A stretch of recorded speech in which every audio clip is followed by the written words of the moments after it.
Hello, CD Bestie. Welcome back to CreativeDisc exclusive interview with me, Luthfi. And right now we are at the Java Jazz International Festival moment. And right now, besides me is she. Like when I see her performance last night. Yeah. I think like, oh my God, this is not jazz anymore. This is like jazz R&B. It's like, you are blending more genre into the one performance. Like you are so energetic and like, oh my God, this is kind of unexpected for me. Oh, Yes, thank yes, you yes. so much. Yes. So this is my guest today, the most powerful singer on Japan right now. This is Nao Yoshioka. Woo! Oh, hello, everyone. This is Nao Yoshioka. I'm so happy to be here. Thank you so much for having me. Thank you so much. I want to ask you some questions about your performance last night. Like, how do you feel your performance? I mean, I had an amazing time because Java Jazz Festival is one of the festivals that I always wanted to perform. So many years ago, I saw the video of Erykah Badu performing in Java Jazz on YouTube video. And I was checking the video so many times and I learned from it and I check another video from Java Jazz. So it's like Java Jazz is something that like I was dreamed of being on the stage. Oh, wow. So I was like, this is the moment. I was waiting for this moment. And actually, this is my first time to perform in Indonesia. Performing in Java Jazz, and for us as a band, I was so excited to come here. Oh wow! So how do you feel about Indonesia? Because this is your first time in here. Yeah, I didn't know. I think Indonesia is fantastic because it's like when I was starting to sing, I was like I saw the audience was just sitting down in the crowd. It's like they're just chilling and like. What's gonna happen? But I was like, get up and like enjoy together. And they stood up and start to enjoy. And when I was singing, they started screaming and dancing and enjoying. And I loved how you guys enjoy the music. Kind of unexpected for me because I thought your music is very very slow, is very very soulful, is like the very very slow R&B chill vibe music. But when I see your performance on stage, like you are so energetic. Like I kind of expected that. Really, seriously. Like your rendition of I Love When it's very very powerful. So why your performance is so energetic? I think I really like live. I really like going live show, and I really loved how can I say it's like I don't want to stuck in just the one energy. Wow. Because it's like I like a personality. Sometimes I'm so happy. Sometimes I feel so sexy, and sometimes it's just I want to express my energy and I want to dance and enjoy this moment. So in my live show, I really focusing on like dancing part and like focusing on R&B and feel the energy, but at the same time, I want to spotlight all the musicians to play whatever they want, because it's like that's the power of the music and something that only tonight we can make these music. So it's like that's what I'm focusing on right now. Okay. So that's why I'm starting to focusing on dancing more than before and enjoying the music with my musicians in the audience. Oh wow! But I heard you when you are I listening a lot of J-Wave radio. If you know J-Wave Tokyo 100. Okay. Yeah. I'm listening every week. Nice. Yes. And the very interesting for me is like when your song is got debut. I remember your song I Love When got Hotshot debut, got your highest power debut in there. And when I heard like, oh my God, this is no way, this is like Japanese singer because your English is so good. And I think like, oh my Lord, this is Japanese singer. Like, wow, it's very very it's very surprised me. And you sing a lot in English a lot. So how can you come up with idea? I must singing in English dominantly rather than Japanese. I think When I started to sing, I was 15 years old, and at that time I was like singing in English and Japanese at the school, at the high school. But then I get depressed and I couldn't get out from my house, and I stopped singing for a while, and I was trying to recover, and I didn't know how to. So then I decided to move to New York to change my life. Oh wow. Then I encounter amazing music. It's like a soul music and a gospel music, and it really saved my life. And that's the reason why I'm doing soul and R&B and those music, because that's the music that really helped me to get out from the dark place. So that's where I learned the soul music and gospel music in the United States, and the English was the language that I learned. Oh wow. So it was very natural for me to write a song in English and express my feeling in English. And I always wanted to become an international artist, not just a domestic Japanese artist. So that's what I've been doing. But how do you feel you are one of the barrier breaks? I think like Japanese and English voices have a distinct voice. I think and I think you are one of the voices that break the barriers, all the barriers between Japanese and English. Because I didn't think your song is so Japanese. It's so international based. Thank you. What's your approach when you are making music? Because it sounds so internationally rather than Japanese things. So I'm always collaborating with a fantastic producer and artist from all over the world.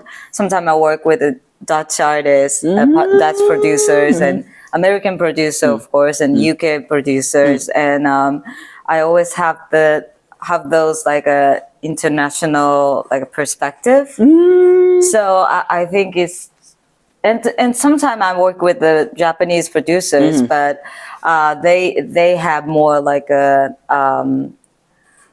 such a big respect to the R&B and soul music, and so that's why our love can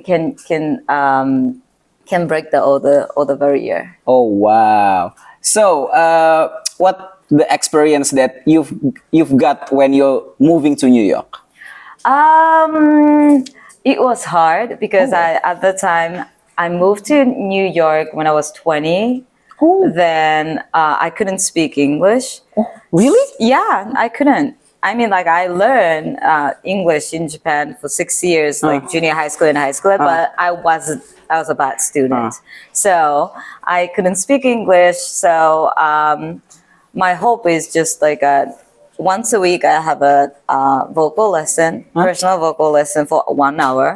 And I go there and I practice, and I get back home and I practice over and over and over and over for a week. Then I go to another lesson and I come back home and practice again. So that's all I did when I was in New York. So I didn't do partying. I didn't really have a friend.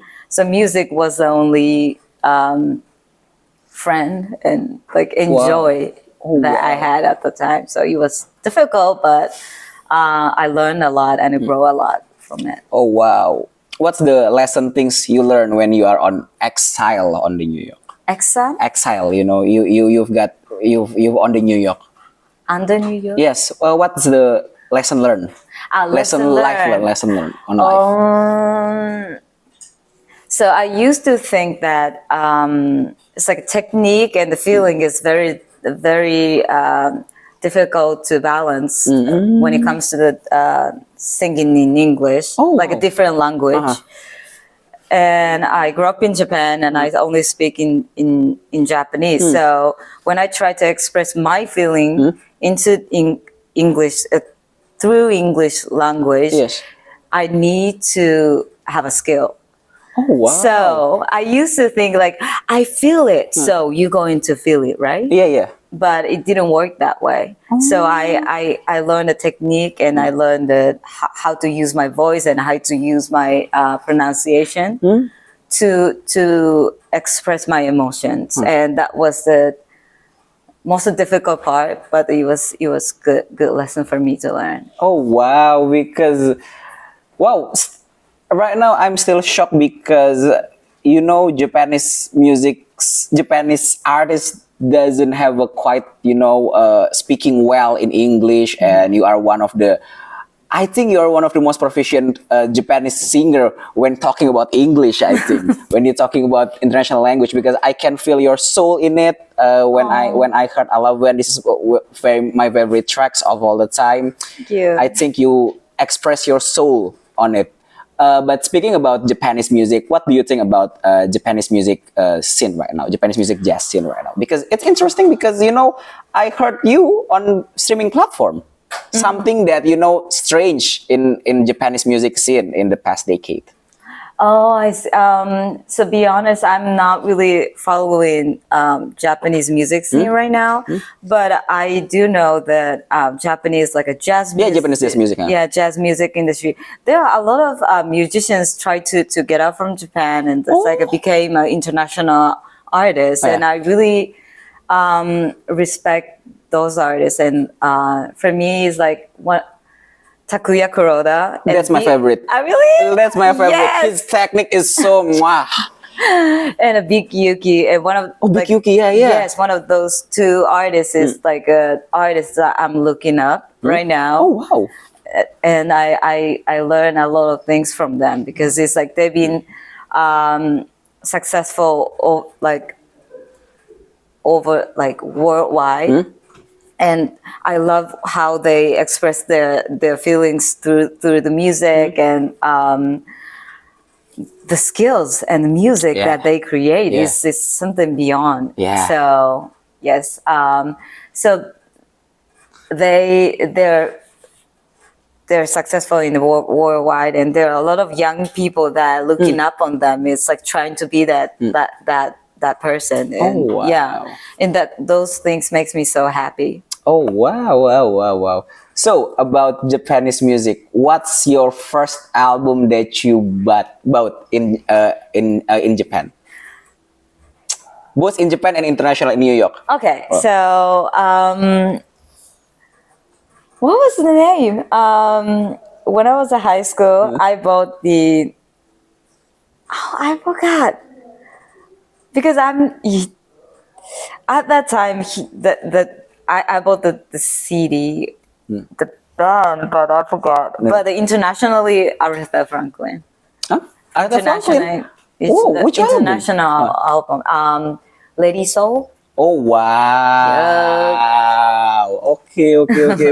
But I think when talking about I didn't expect that you singing in Japanese in high school. Oh, really? Yeah, because I think you've got on outside Japan is like on high school, but you sing Japanese in high school.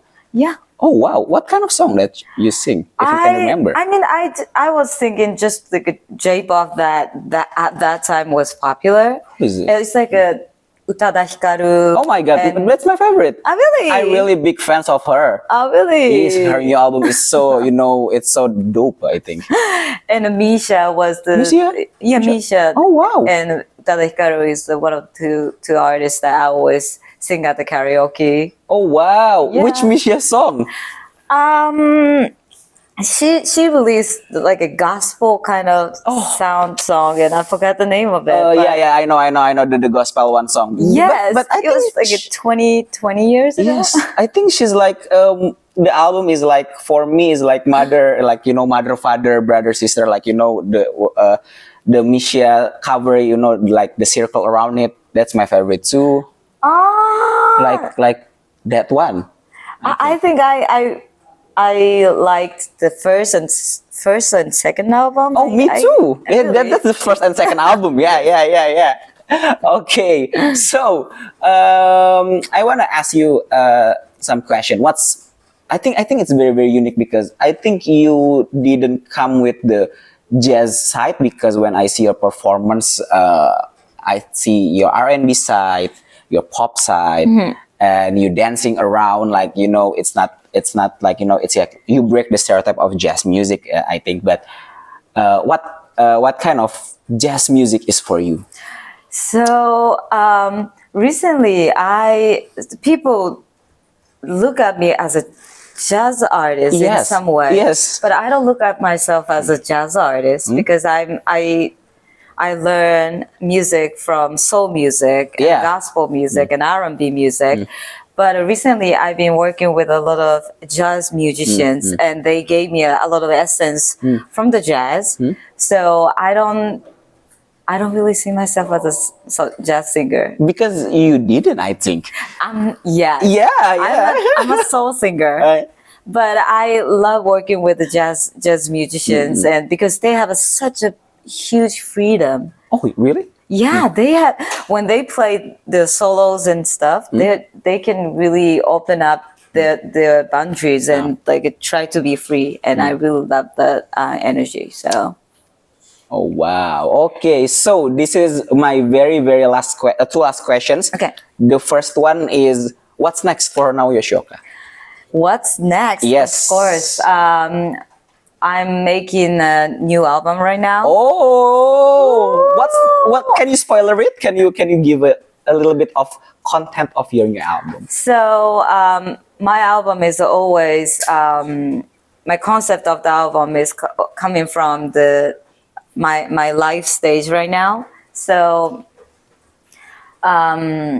next album is definitely more energetic, and I really love the rhythm. I'm into rhythm because it's like I'm started like when I'm on the stage, I want to dance and I want to have a high energy.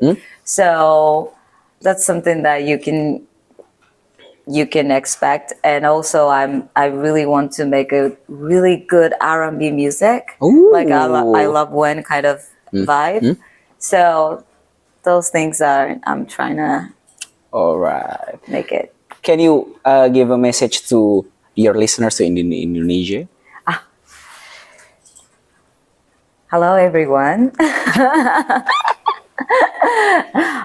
Terima kasih. It was so much fun to perform at the Java Jazz Festival, and this is my first time to perform in Indonesia. And I believe this is just the beginning, and I will love to come back to Indonesia anytime soon. And I hope to see you guys there at the live show.